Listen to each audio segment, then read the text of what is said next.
DNA and the biblical light codes in the water design. So how do you see that layer of photonic coding interacting with human biochemistry? Is there like a spiritual or quantum intent embedded in this technology? Well, I'm more concerned, I think, with the biophysics and delighted that the spiritual component is there. Meaning, I enjoy reading the Bible to be a better person, but what I wasn't expecting to find was a mathematical correlation between what I was seeing in lobsters and the numerical sequences in the book of Genesis. And since going down this road, I think I'll probably study this the rest of my life. I'm not going to get into it right this second, but in another section of the first 5 books of the Bible, I found a mathematical sequence that I interpret as a formula for an entirely new source of energy. So the Bible is much, much more than what it seems. It's a book that I think defies time and space. And I certainly believe it's evidence that there is a true living God, and the Bible is the inspired word of God.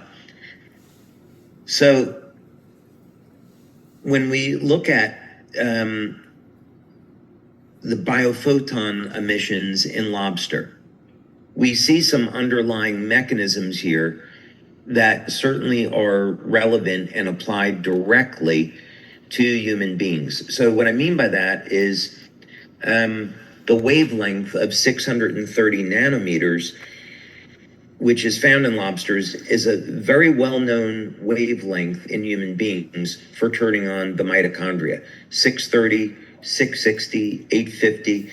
We know that these upregulate mitochondrial function. In our work, we use the exact data set in lobsters. And instead of trying to transpose these and figure out, well, what would it be with human beings? I thought, okay, let's see if this is going to in fact have effects on human beings, the same wavelengths. And we found that we didn't have to change it in any way, that it worked just exactly that way. I think another insight that was really important, which in retrospect seems pretty obvious, is that lobster blood is based on copper, not iron. Much like for our Star Trek fans online, Vulcan's blood is based on copper, not iron. But this is just to say that in human beings, it's inverted, and we see iron in the blood and copper in the skin. And I filed a patent on this more than 20 years ago now, on how you could take advantage of the energy field that's produced as a result of this. In other words, in physics, this is a combination of the Thomson and Seebeck effect, or the Peltier effect in some sense.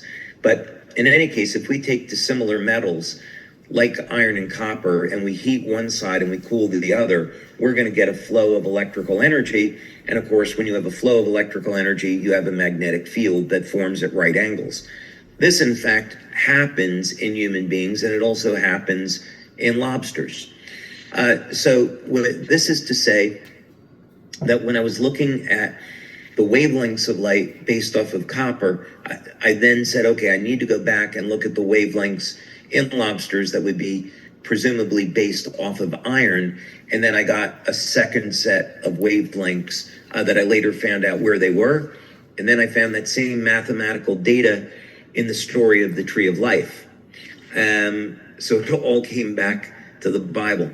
So literally the book of Genesis is an instruction manual for how human beings were originally immortal, and how some species today still have that, and we may be able to find a path back to biological immortality, which I don't think, by the way, is really the point. I don't think necessarily the goal is to live to be 1,000, as some of the ages in the Bible. I think it's more of if we could have a life where we don't age, and if our lifespan is 100 or 150 or 200, and we never age, and we can be productive and have an amazing, enjoyable life and not have to worry about being sick, I think that's tremendous. That's for me. That's his goal.